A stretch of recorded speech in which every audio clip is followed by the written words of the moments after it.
Çfarë mendoni që nuk shkoi mirë te protesta atje? Atëre, protesta ishte e njëjtë me protestat e viteve të kaluara, vetëm se mungonte Lulzim Basha. Nuk është se kishte ndonjë risi tek ajo protestë, nuk kishte interes për një kauzë, nuk ishte proteste e cila kishte qëllim real rënien edhe rrëzimin e Edi Ramës. Ajo kishte qëllim real mbrojtjen e Sali Berishës nga SPAK-u. Pse thoni këtë? Pse pikërisht është kjo arsye? Është arsyeja sepse protesta do qëndres. Dhe pa diskutim aty nuk pati qëndres. Pati vetëm një parad mode të bërë për interesin personal të Berishës dhe pastaj gjithë u larguan. Qofse ti do të rrëzosh një diktaturë, një regjim, duhet të kesh qëndres. Dhe protestuesit duhet të jenë në shesh për kauzën morale. Por pa diskutim Berishës i ka humbur kauza morale pasi Sali Berisha ka të njëjtin standard që ka qeveria e korruptuar e Ramës. Po ashtu mbaj mend që në foltorët e fundit që ka bërë zoti Berisha në disa qytete të vendit, në Mirdit edhe qytetarët, edhe eksponentët e Partisë Demokratike, militantët e thjeshtë i thanë që neve kemi nevojë për protesta qendrestare dhe jo protesta parat, siç e thatë dhe ju, që shkojmë në bulevard dhe tikim. Pse pikërisht nuk bëhen këto protesta të qëndrueshme, edhe pse më herë zoti Berisha artikuloi vet me gojën e tij që do të ketë protesta të vazhdueshme, do ketë deri dhe grevurie. Po supa. Atëherë që të kesh standardin për të rrëzuar një qeveri të korruptuar, ti minimalisht nuk duhet jesh i korruptuar vet. Nuk duhet jesh i pandehur vet. Dhe pa diskutim, arsyeja pse Rama sot është në pushtet është pikërisht sepse atë protestë e drejton Sali Berisha. Pasi qeveria e Ramës gja ka rënë. E vetmja gjë që duhet është të jetë populli, masa për kauzën dhe të jenë qëndrestar për demokracinë, por mbi të gjitha për zgjedhjet e lira dhe të ndershme. Por këtë kauzë nuk e udhëheq dot Sali Berisha, pasi Sali Berisha si mungon kauza morale. Një korruptuar nuk mund t'i bëj moral një të korruptuar, një qeveri të korruptuar.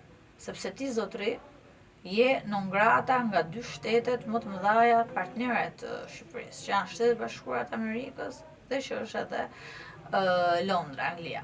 Britania e Madhe, më saktë. Ti nuk mund të prish Partinë Demokratike në fitore. Pasi gjithë trajektoria e asaj çka sot përfaqëson Sali Berisha është vetëm interesi i tij privat dhe personal. Premtoi në foltore numër 1 që figura do ishin të rinjt dhe figura kishim po Albana Vokshin, po Flamur Nokën, po Kasën e Vjetër. Premtoi bashkimin me demokratët, bashkimin e bëri me Metën me Dulen. Premtoi që ta rrëzonte Ramën. Ramën e ke akoma kryeministër. Premtoi që nuk do t'i njifte zgjedhjet dhe nuk do hynte te ky parlament i krimit. Ndërkohë çfarë bëri? Kokën ulur, 11 maj, Sali Berisha hyri në parlament. Mos mjaftonte kjo, humbi zgjedhjet lokale. Prap nuk dha asnjë shpjegim për demokratët. Dhe më tupshmja nga gjithë këto ishte zgjedhja e avokatit popullit. Aty humbi gjithë kredibiliteti moral i Sali Berishës. Njeriu që luftonte Sorosin, duke vënë personin e Sorosit të propozuar nga firmat e deputetëve të Sali Berishës, të rrogtarëve të Sali Berishës, për ta bërë Endri Shabanin avokat populli. Dhe Juda, pa diskutim, që i përshëndeti duke i dërguar puthje demokratëve. Dhe këtu prap fajtor është Rama, jo zotri. Këtu fajtor je ti, këtu fajtor është grupi jot parlamentar, këtu fajtor jeni ju që e propozuat, se me votat dhe me firmat e juaja, sot Endri Shabani është avokati i të gjithë kasës politike të korruptuar. A është e mjaftueshme ndjesa publike që shpreu zoti Berisha lidhur me këtë rast? Pse ndjesa publike e Sali Berishës duhet jetë e kuptueshme dhe një antar i thjeshtë? Jo.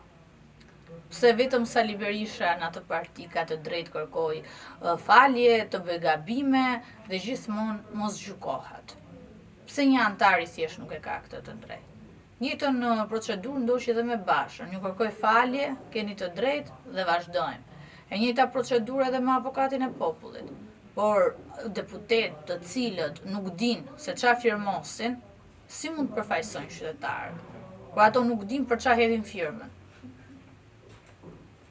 Apo jo? Ato nuk janë deputetët e popullit. Ato janë deputetët e kryetarit dhe harroje që ato firma t'jem mbledhur pa djenin e Sali Berishës. Sali Berisha di çdo gjë në atë parti, komandon çdo gjë në atë parti. Si nuk dit ka Sali Berisha për kë hedhin firma deputetët e vet. Kjo tregon prap një lojë të pisët, një lojë që është bërë në kurriz demokratëve thjesht dhe është bërë duke vënë Indri Shabanin, njeriun e Sorosit, armikut të Partisë Demokratike sipas zotit Berisha, avokatin e popullit. Me një busull që rrotullohet në shumë drejtime, cili mund të jetë fati i Partisë Demokratike? Fati i Partisë Demokratike pa diskutim që është të udhëheqë demokratët drejt fitores. Por që ta bëj këtë Partia Demokratike duhet pa diskutim të pastrojë shtëpinë e vet. Pa pastruar shtëpinë e vet nuk mund të arrijë fitore dhe pa pasur një riformatim Partia Demokratike me intelektualët mirëfillt, jo me pseudo demokrat siç është Noka me Shok, pa diskutim që ajo do jetë një forcë fituese. Jo më larg se sot, në konferencën për mediat, i pyetur nga gazetarët, kryetari i Partisë Demokratike zoti Berisha, preferuar edhe zoti Saljani, tha që ai është vetë përjashtuar me lëvizjet që ka bërë së fundmi në ato takime që ka bërë në disa qytete, në një prej cilës ishit dhe ju.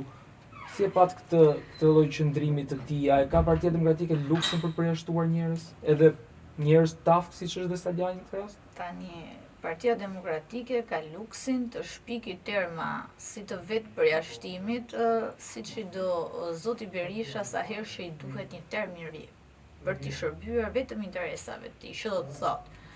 Kur i duhesh Neni Basha, më lejo të ta kujtoj pak, e shpiku Neni Basha që thoshte elektoratit turmës që kryetari që humb zgjedhjet jep dorëheqje.